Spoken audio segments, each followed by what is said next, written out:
কিছুদিন আগেই পৃথিবী দেখেছে ব্লাড মুন। এর কদিন পরই আরেকটি মহাজাগতিক ঘটনা ঘটতে যাচ্ছে।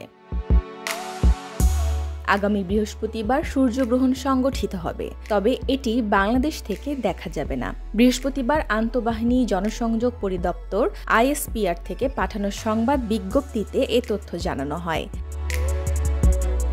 এতে বলা হয়, সূর্যগ্রহণটির ব্যাপ্তিকাল হবে 4 ঘন্টা 24 মিনিট। বাংলাদেশ সময় 21 সেপ্টেম্বর রবিবার রাত 11:29 48 সেকেন্ডে শুরু হবে। পাশাপাশি একই দিন বিকেল 3:53 36 সেকেন্ডে গ্রহণ শেষ হবে। বিজ্ঞপ্তিতে আরও বলা হয়, এর সূর্যগ্রহণ নিউজিল্যান্ড, পূর্ব মেলানেশিয়া, দক্ষিণ পলিনেশিয়া ও পশ্চিম অ্যান্টার্কটিকা অঞ্চলে দৃশ্যমান হবে।